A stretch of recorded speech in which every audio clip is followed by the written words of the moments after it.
OMG, the Joker. Everybody is talking about this movie. Pretty much everybody I subscribe to has talked about this movie, in one video or another. Paul Joseph Watson just released a video talking about this movie, and everybody is like, this is the greatest movie of this year. Everybody needs to see it. It's freaking amazing. And so I went, and before all these videos came out, and I watched trailer, and I was thinking, I know exactly what kind of movie this is going to be. And I came out of the theater, and my thought was, this is exactly the movie that I thought it was going to be. And honestly, I think you guys are all being duped, because this movie is not some groundbreaking whatever. It's a very left-wing, progressive, anti-white patriarchy movie. It's essentially a better directed, better acted, longer version of the Gilette ad. I kid you not. And I think you guys have all been duped, because I think the reason why the media is getting all crazy about this movie is to hype it up. That's really all it is. I'm thinking conspiracy theory here, because after I saw this movie, that's what I really think. This movie is about a guy who's been beaten down by the white patriarchy. Really, that's what it is. And some of the shots are so similar to many shots in the Gillette ad. It's just weird to me that nobody in any of the videos they're making about this movie talks about how men and boys in this movie just spontaneously become violent for no freaking reason. Okay, boys just run down the street and beat up random guy on the street doing his job with the everything must go sign. And also there's even this one scene, this gotta be the most cliche ever, of three rich white dudes on a subway sexually harassing a girl, who's just minding her own business, which is, I don't think it's in a Gillette ad, but there was another ad that was exactly about that. And it was about, like, other men should do something about it. Basically, all of the stereotypes that are about men, about, like, how bad men are in this movie. I kid you not. And yet everybody's hyping it as the greatest movie ever.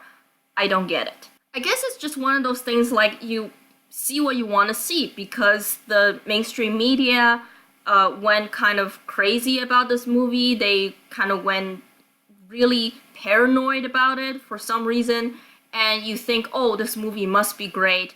And they talked about, oh, how it glorifies mass shooters, or how it glorifies people who are, angry young white men, to make them become violent. And you think, oh, this movie must be great. So you already have, like, a bias in your brain before going into this movie.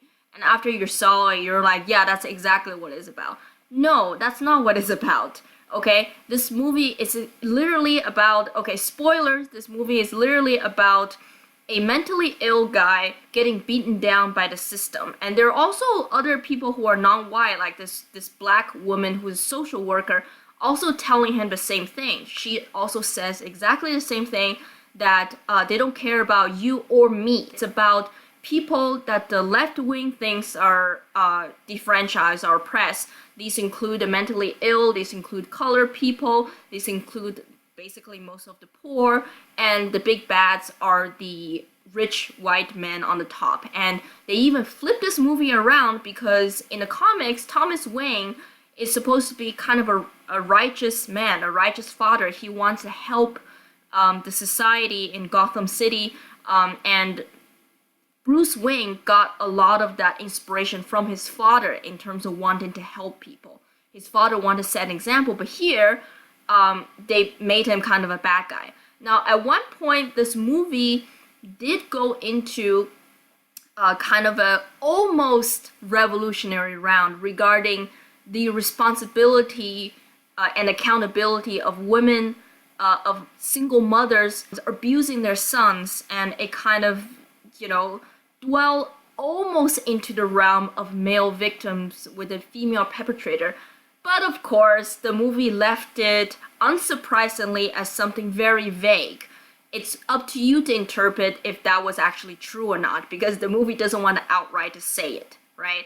I mean, it's this mother's word versus this rich guy who just basically does violent things at any kind of provocation. You know, like the Joker guy laughed and he just punched him.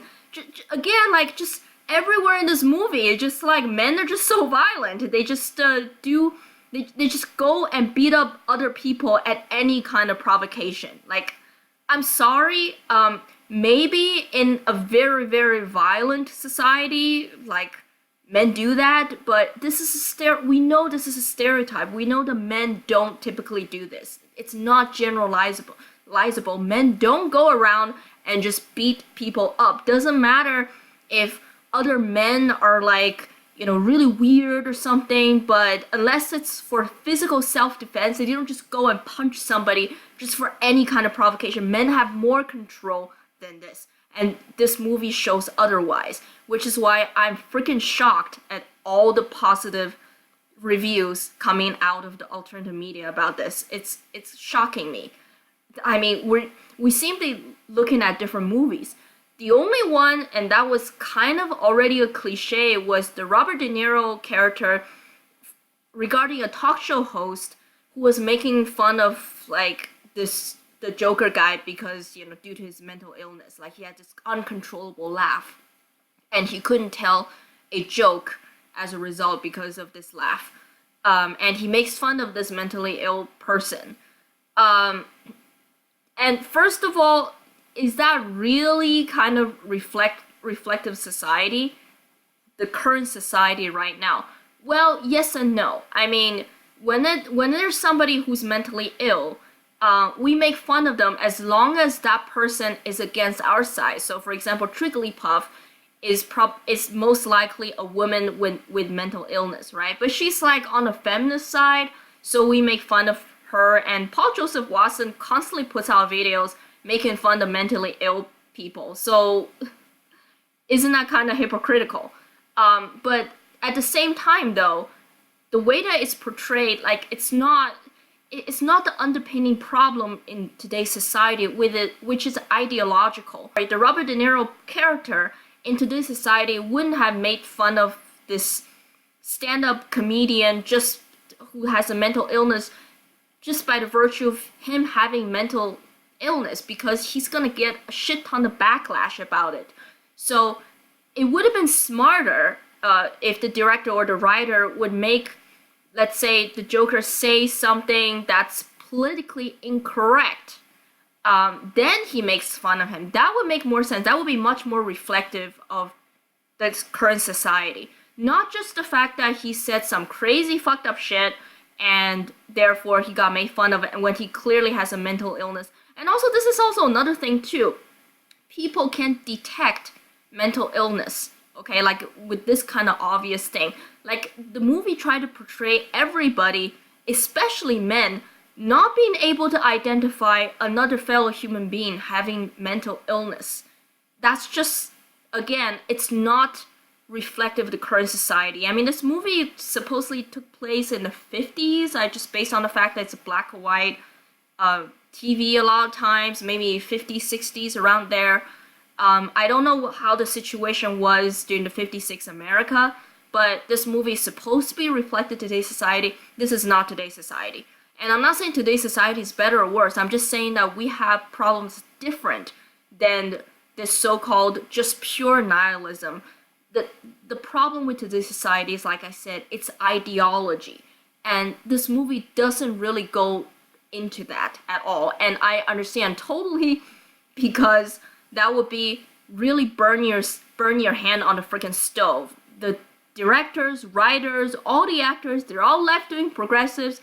They play the safest way possible, which is blame it on the guns, blame it on the white patriarchy, blame it on the white rich people, just blame it all on them, instead of actually looking at what is the real problem, which is it's not necessarily, you know, class inequality. It's not necessarily racial inequality, it's because of certain ideologies that's been pushed, that's making people, that's defranchising certain people, that's demonizing people.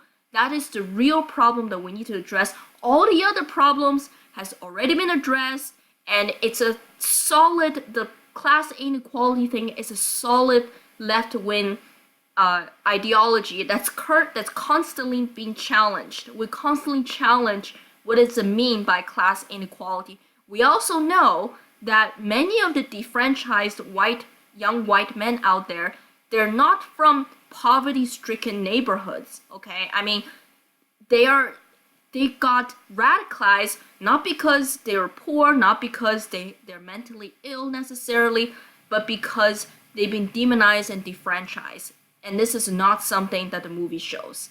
The movie does not show that. The movie just simply says that there's a hierarchy and it's the patriarchy beating everybody down. That's really it. That's the underlining message. And it's, again, it amazes me that nobody picked this up and everybody thinks it's about the other way around. It isn't. Okay, stop kidding yourselves.